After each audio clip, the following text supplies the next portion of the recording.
Hello viewers, আসসালামু আলাইকুম। আপনারা সবাই কেমন আছেন? আশা করি অনেক ভালো আছেন।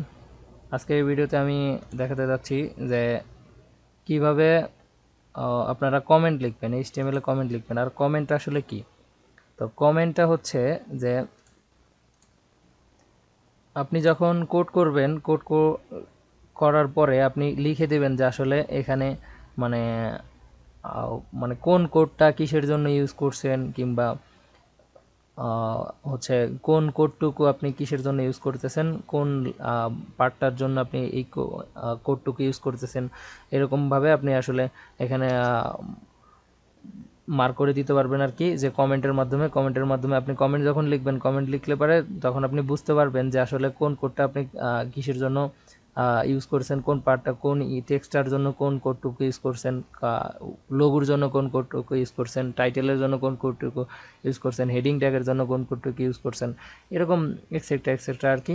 যে আপনারা বুঝতে পারবেন যে আসলে কমেন্টগুলো লিখলে আপনাদের কোডগুলো রিড করতে আপনাদের সুবিধা হবে আর কি। কখনো যদি আপনার চেঞ্জ করতে হয়, যে কোনো টেক্সট কিংবা কোনো কিছু, কোনো একটা কিছু চেঞ্জ করতে হলো, তখন আপনার কোডগুলো খুঁজতে সুবিধা হবে আর কি। তো যাই হোক, কমেন্ট লেখার ফরম্যাটটা দেখাই আমি। কমেন্ট লেখার ফরম্যাটটা হচ্ছে আপনি একটা গ্রেটার দেন দিবেন।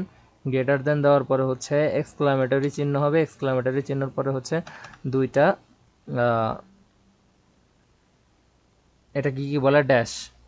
যাই হোক, ড্যাশ আইকন দেওয়ার পরে হচ্ছে মাঝখানে লিখবেন হচ্ছে এইটুকু হচ্ছে, মানে এখানে মাঝখানে যা লিখবেন, যে এখন যদি আমি এখানে লিখি যে this is heading tag, this is heading.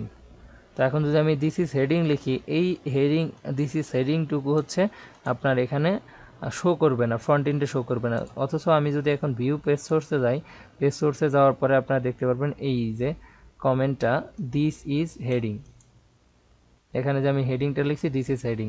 এখন যদি আমি এখানে এসে লিখি দিস ইজ প্যারাগ্রাফ, এক্সক্লামেটরি চিহ্ন। তো এখন যদি আমি এখানে এই মাঝখানে যদি লিখি যে দিস ইজ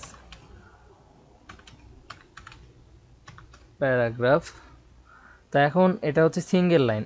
তো এখন যদি আমি এটাকে ডবল লাইন করতে চাই, ডাবল লাইন করতে চাইলে হচ্ছে এখানে ডাবল লাইন করবেন হচ্ছে, আমি এখানে একটু দেখাই ডাবল লাইনটা কীভাবে করবেন। এক্সক্লামেটরি চিহ্ন, তারপর হচ্ছে এখানে ইন্টার দিয়ে নিচে নিয়ে আসবেন। নিচে নিয়ে আসার পরে এইটুকু হচ্ছে স্টার্ট হয়েছে, এখানে এসে এন্ড হয়েছে। তো এর মাঝখানে আপনি যাই লেখেন, এখন এর মাঝখানে আপনি যত টেক্সট পারেন লিখতে থাকেন, সমস্যা নেই। যত কিছু লিখেন এখানে হচ্ছে ডাবল লাইন শো করবে আর কি। ডাবল লাইন আপনি এর মধ্যে যা যা লিখতেছেন সব কিছু এখানে শো করবে আর কি। কিন্তু এটা ব্রাউজারে এক্সিকিউট হবে না, ফ্রন্ট এন্ডে এক্সিকিউট হবে না, এটা হচ্ছে ব্যাক এন্ডে থেকে যাবে। এটা আসলে আপনার কোডগুলো যেন আপনার রিডেবল হয়। যেমন হচ্ছে আমি এখানে টেক্সট হিসাবে এটাই বসিয়ে দিলাম। দেখুন, আমি যদি আর এক লাইন লিখি, দেখেন এখানে হচ্ছে এরকম করে আপনি যত খুশি এর মাঝখানে কমেন্ট লিখতে পারবেন আর কি। তো যাই হোক, এভাবে কমেন্টগুলো আপনারা এভাবেই লিখবেন। কমেন্টগুলো লেখা ভালো। আর কোডে হচ্ছে কমেন্ট যখন লিখবেন তখন হচ্ছে আপনার কোডগুলো রিডেবল হবে। তো যখন কোডগুলো রিডেবল হবে তখন আপনার ফিউচারে যদি কোডের কোনো কিছু চেঞ্জ করতে হয়, কোনো একটা পার্ট চেঞ্জ করতে হয় ওয়েবসাইটের, তখন আপনার খুব সহজেই হচ্ছে চেঞ্জ করতে পারবেন। তো আজকে ভিডিওটা এই পর্যন্তই। দেখা হবে পরবর্তী ভিডিওতে। সে পর্যন্ত সবাই ভালো থাকেন, সুস্থ থাকেন। আল্লাহ হাফেজ, আসসালামু আলাইকুম।